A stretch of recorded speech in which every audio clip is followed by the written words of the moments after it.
তো এইভাবে আমি সবগুলো ভেজে নেব। তো বন্ধুরা এখন কিন্তু সবগুলো পকোড়া রেডি করে নিয়েছি, আর পকোড়াগুলো কতটা মুচমুচে হয়েছে সেগুলো এখন তোমাদের দেখাবো। তো দেখো বন্ধুরা কতটা মুচমুচে হয়েছে।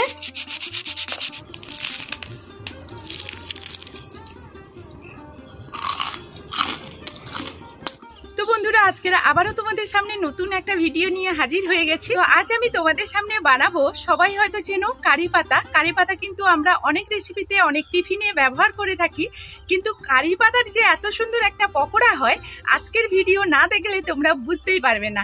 তো চলো এখন ভিডিওটা দেখতে থাকো, আশা করবো আজকের ভিডিওটা তোমাদের কাছে ভালো লাগবে। দেখো আমি বেশ কিছুটা কারি পাতা নিয়ে নিয়েছি, আর কারি পাতাগুলোকে এইভাবে ডাঁটাটা ফেলে দিয়ে পাতাগুলো নিয়ে নেব। পাতাগুলো এইভাবে চেঁচে নেব।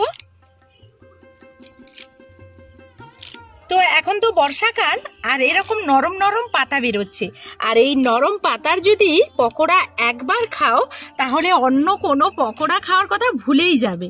যারা কারি পাতা ভালোবাসো তাদেরকে তো বলতেই হবে না, এটার টেস্ট যেমন হয় আর এর সুগন্ধও তেমন হয়। তো এইভাবে যতটা পারবে তোমরা যতটা বানাবে সেই অনুপাতে কিন্তু কারি পাতাগুলো নিয়ে নেবে। তো কারি পাতাগুলো নেওয়ার পর কিন্তু এইভাবে গোটা অবস্থায় পকোড়া করা চলবে না। তো কারি পাতাগুলো কিভাবে কেটে নেব তোমাদেরকে সেটাও একবার দেখাবো।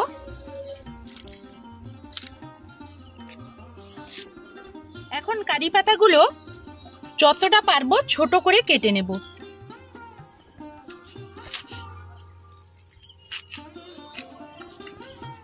তো তোমরা যদি ছুরি দিয়ে কাটো, আমি ছুরিটায় এতটা কাটতে ভালো পারি না, তো ছুরিটা দিয়ে যদি কাটো আরও ছোট ছোট করতে পারবে। তো আমি পনিকে কেটে নিচ্ছি, যতটা ছোট করা যায় ঠিক ততটাই ছোট করে নেব। তো এইভাবে দেখো। তো কারি পাতাটা আমি যতটা পেরেছি ছোট করে নিয়েছি। এখন আমি একটা বড় সাইজের পেঁয়াজ নিয়ে নিয়েছি, পেঁয়াজটাকে এরকম ছোট ছোট করে কেটে নেব।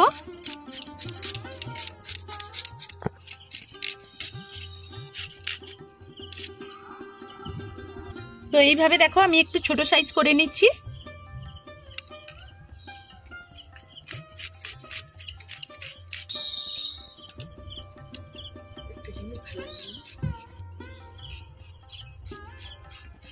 তো এখন আমি এখানে কয়েকটা কাঁচা লঙ্কাও কেটে নিচ্ছি। কাঁচা লঙ্কাটা চাইলেও কেউ স্কিপ করতে পারো, তো আমি এখানে কাঁচা লঙ্কাটা নিয়ে নিচ্ছি।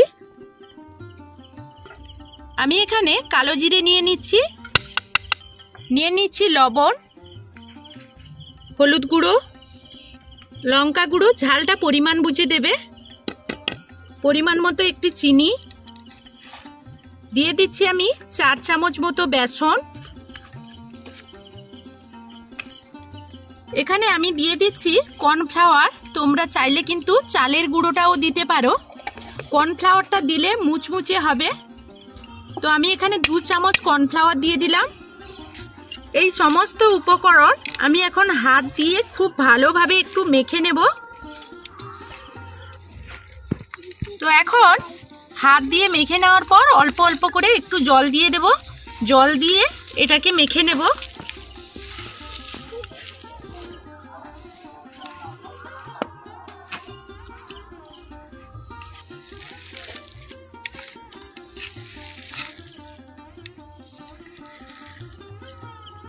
তো এখন আমি খুব ভালো করে এটাকে একটুক্ষণ ধরে সময় নিয়ে মাখিয়ে নিয়েছি। এখন আমি এই রকম বলের শেপ দিয়ে দেব। এই রকম করে বল তৈরি করে নেব। আমি গ্যাসটা অন করে কড়াই বসিয়ে দিয়েছি, কড়াইয়ের মধ্যে দিয়ে দেব সাদা তেল।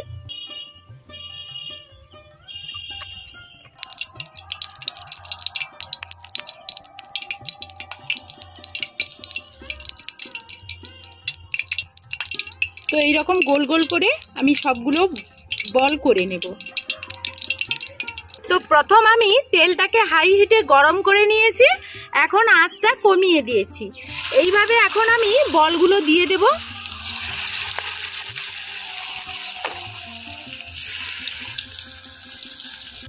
তো এখন আমি এক পিঠ এইভাবে উল্টে নেব।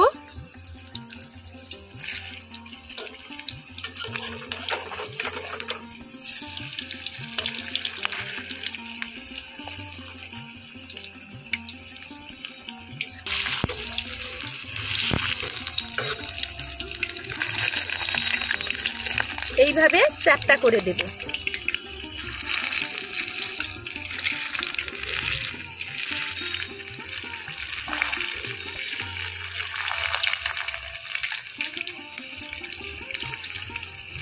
এখন আমার 2 পিঠ খুব ভালোভাবে হয়ে গেছে, আর আমি এইগুলোকে তুলে নেব।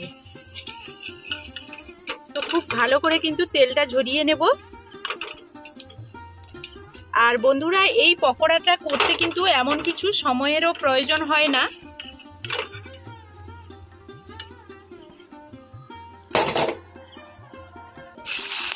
তো এইভাবে আমি সবগুলো ভেজে নেব।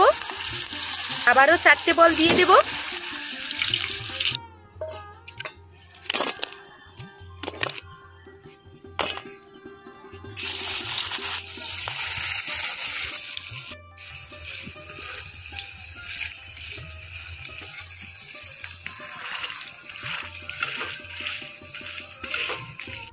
তো বন্ধুরা, এখন কিন্তু সবগুলো পকোড়া রেডি করে নিয়েছি, আর পকোড়াগুলো কতটা মুচমুচে হয়েছে সেগুলো এখন তোমাদের দেখাবো।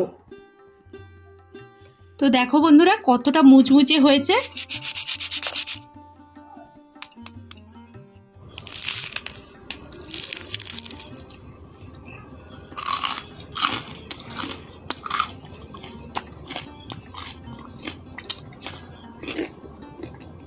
তো বন্ধুরা, আজকের মতো ভিডিওটা এই পর্যন্ত। ফিরে আসবো নতুন কোনো ভিডিও নিয়ে। ততক্ষণ সবাই ভালো থাকবে, সুস্থ থাকবে।